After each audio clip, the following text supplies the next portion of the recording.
Buenos días.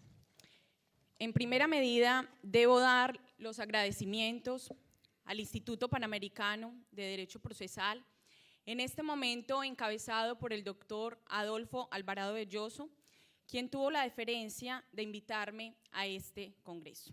En segunda medida, dar los agradecimientos al doctor Héctor Granillo por acogernos en esta su casa y en esta ciudad considerada la Atenas de Latinoamérica.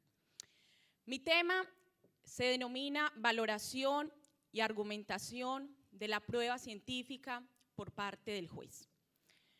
Parto de una apreciación de Aristóteles, quien decía: hay demostración cuando el razonamiento parte de cosas verdaderas y primordiales. A manera de introducción, debo decir que la ciencia en el proceso y en el derecho probatorio no es una novedad, pero sí es una novedad el progreso científico que en su interior se va presentando, en la medida que va generando una serie de dilemas para el juez, específicamente a cómo debe valorarla y cómo debe admitirla al interior del proceso.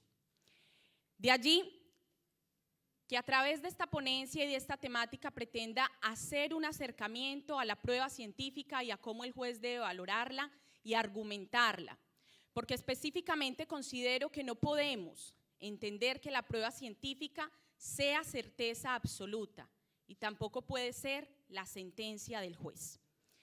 Para ello, me permito mencionar brevemente 3 casos que en mi país han sido de conocimiento público y han generado conmoción nacional, en los cuales se ha hecho la utilización de la prueba científica y a partir de los cuales me motivé para escribir esta ponencia. El primer caso tiene que ver con una mujer que sentimentalmente salía con sus 2 hermanos, quienes eran gemelos y ellos no sabían. Ella queda en embarazo, obviamente demanda la paternidad y la prueba que solicita en el proceso es la de ADN. En ellos, obviamente, al ser practicada, la prueba arroja un 99.9% para ambos, motivo por el cual aquí la prueba científica no sirvió para resolver el caso. El juez tuvo que acudir a otros medios de prueba al interior del proceso. El segundo caso tiene que ver con un señor a quien le denominan en mi ciudad el cebollero. Él es un líder de bandas criminales buscado por el Estado, es capturado, puesto a disposición de la Fiscalía, llevado a un centro penitenciario y obviamente el abogado, con la finalidad de buscar que se le concediera la detención domiciliaria, presenta una prueba pericial emitida por un médico en el cual determina que éste tiene problemas de salud, específicamente del corazón, y que no puede estar recluido en un centro penitenciario, sino que debe dársele la detención domiciliaria. El juez, basado únicamente en esta prueba, le concede tal solicitud, pero el juez es destituido en mi país. Tercer caso, el caso de Luis Andrés Colmenares. El caso de Luis Andrés Colmenares es un estudiante de una universidad prestigiosa de la ciudad de Bogotá, sale a departir con sus amigos y resulta muerto. Entrevistados sus amigos, ellos manifiestan que él sale de la discoteca en donde estaban departiendo, como estaba ebrio sale corriendo y cae a un caño. No obstante, la familia, cuando ve el cuerpo, le genera dudas por las secuelas que éste tiene, contrata expertos científicos quienes al realizarle un dictamen pericial determinan que Luis Andrés Colmenares ha sido asesinado. En este momento, la prueba científica determina y genera una duda al interior del proceso y sus 2 jóvenes amigas están siendo investigadas. ¿Qué quiero determinar con estos 3 casos? Que vemos cómo la prueba científica tiene una incidencia tal en el proceso que en algunos casos, como en el que nos demostró hoy el doctor Federico Domínguez, lleva a una verdad, pero en otros casos simplemente coadyuva al juez y en otros, por el contrario, genera ciertas dudas al interior del proceso. De ahí que me surjan 3 dudas específicas. ¿Y cómo debe valorar el juez la prueba científica? ¿Cómo debe controlar el dictamen expuesto por el perito cuando en muchos países la prueba científica es considerada como certeza absoluta y cuando el juez específicamente no tiene conocimientos específicos? Precisamente este acercamiento busco a través de mi ponencia, Aclaro, es un tema que no es novedoso quizás, que quizás no está muy bien desarrollado todavía en muchos países, pero que yo particularmente lo considero de vital importancia en el derecho procesal contemporáneo.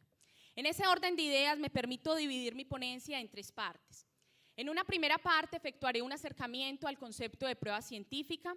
En una segunda parte hablaré de cómo debe ser valorada esta al interior del proceso y para culminar haré alusión a la argumentación que de la misma debe dar el juez en su decisión. Todo ello obviamente pretendiendo siempre preservar y proteger los derechos de las personas al interior del proceso. En esa medida comienzo con mi primera parte. ¿Qué debemos entender por prueba científica? Antes de hablar de prueba científica, particularmente considero que debemos saber qué es ciencia y qué es conocimiento científico. Por ciencia se ha entendido un conocimiento que implica una garantía y una validez absoluta. Es aquella que genera cierto grado de objetividad en la decisión, pero que en muchos de los casos se considera que debe cumplir 2 elementos específicos. El primero, la ciencia debe utilizar un método, es decir, un camino para llegar a algo. Y el segundo, ese método debe ser replicable. Si el método no es replicable, en muchos de los casos no se habla de ciencia. A renglón seguido debemos entender por conocimiento científico aquel que se caracteriza por ser sistemático, verdadero, fiable y comprobado.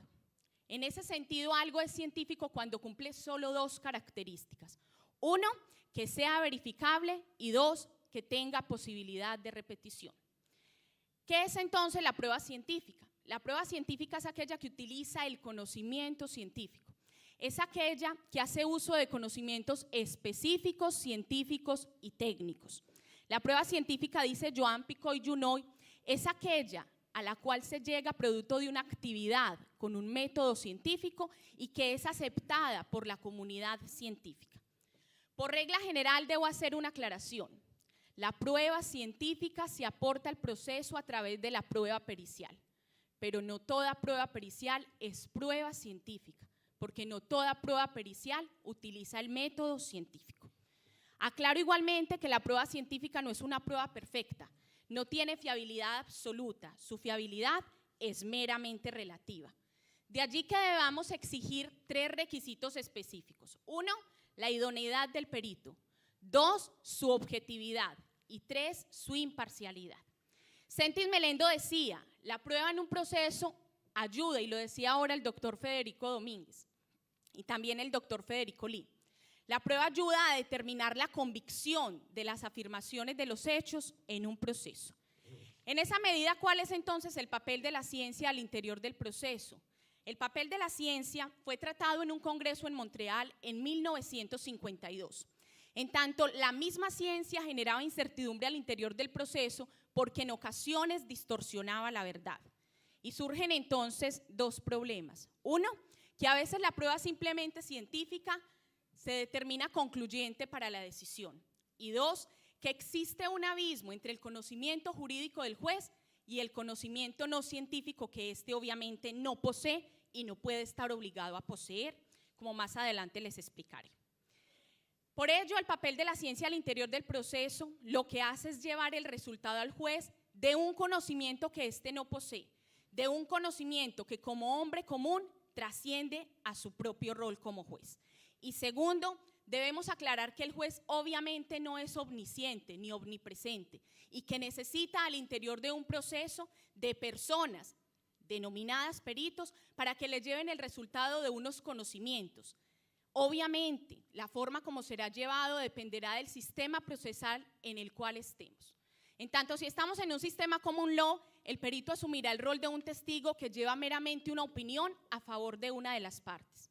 Pero por el contrario, si estamos en un sistema civil law, el perito asumirá el rol de un auxiliar de la justicia que le colabora al juez para hallar quizás el conocimiento de la verdad. Para concluir mi primer parte, entonces, lo que debo decir es que la prueba científica implica que el juez asuma una posición multidisciplinaria al interior del proceso.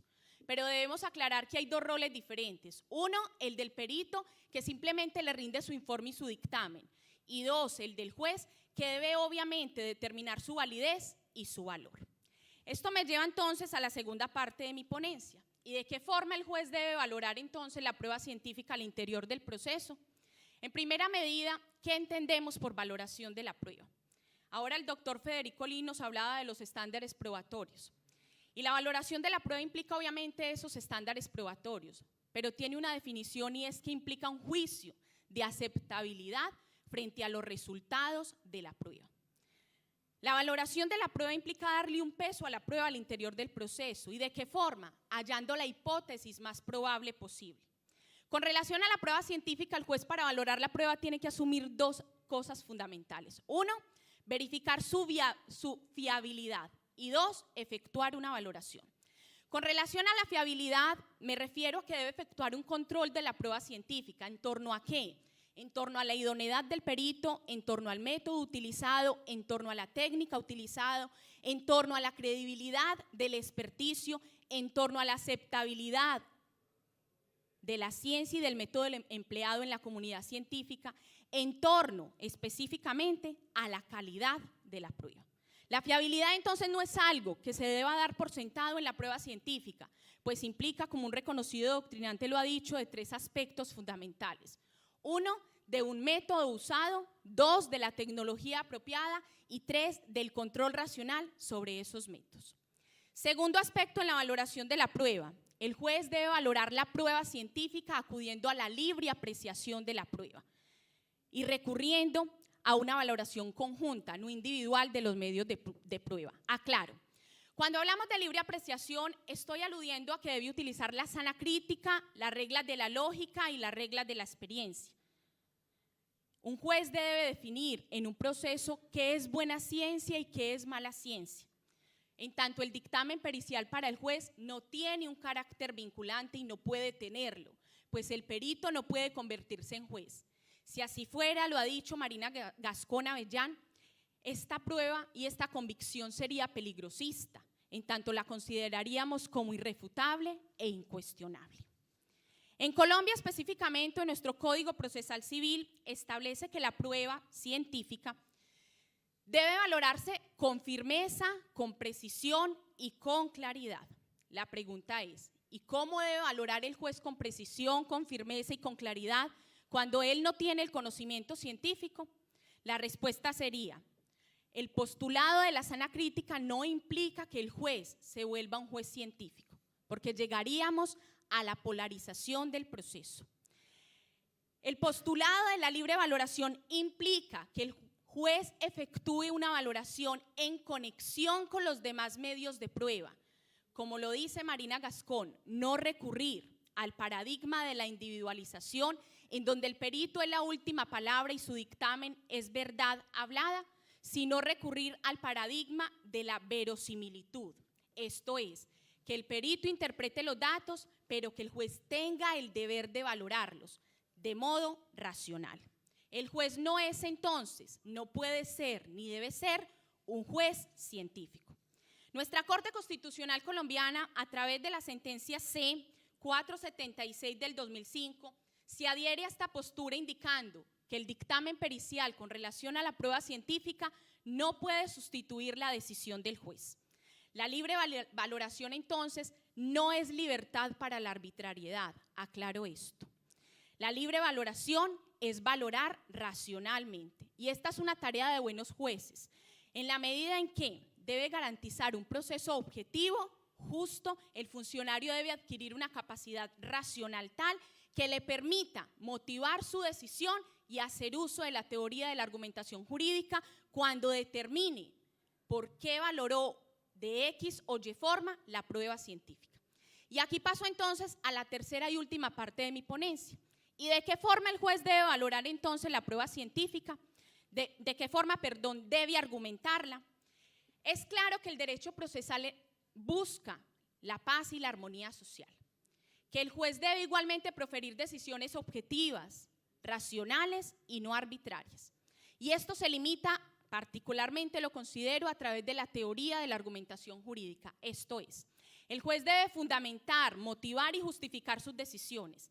El juez debe, con relación a la valoración de la prueba científica, dar razones de hecho y de derecho en torno al grado de convicción que esa prueba científica le generó en el proceso. Debe dar razones de por qué asumió o llegó a esas conclusiones y por qué no llegó a otras. De allí que el proceso requiera de una dialéctica fuerte, en donde el juez justifique sus actuaciones con claridad, con consistencia, con pertinencia y con coherencia. Considero en ese sentido que la argumentación jurídica y la valoración de la prueba se constituyen en un tema de vital importancia a la hora de generar un control racional al interior del proceso. Para concluir entonces, ¿qué debo decir? ¿Cuál es el papel del juez con relación a la prueba científica en un proceso? Y lo resumo en 3 aspectos fundamentales. 1, que debe asumir una capacidad interpretativa tal que le permita determinar la calidad, idoneidad y fiabilidad de la prueba científica. 2, debe determinar el grado de credibilidad o no que ésta le genera. Y 3, debe valorar no desde la ciencia misma, sino desde la interpretación. No se puede pedir que el juez asuma una ciencia superior al perito, pero sí se le puede pedir que ejerza frente a la misma un control racional. Solo de esta forma se logra llegar a una decisión clara, contundente, entendible y convincente. Y esto implica no que el juez sea un activista judicial, pero particularmente también considero que el juez no puede ser un convidado de piedra, pues tiene una función fundamental al interior del proceso, cual es garantizar los derechos de las personas y de las partes allí involucradas. Y esto precisamente lo hace a través del adoptamiento de una decisión, tomando en cuenta realmente lo probado al interior del proceso. Muchísimas gracias.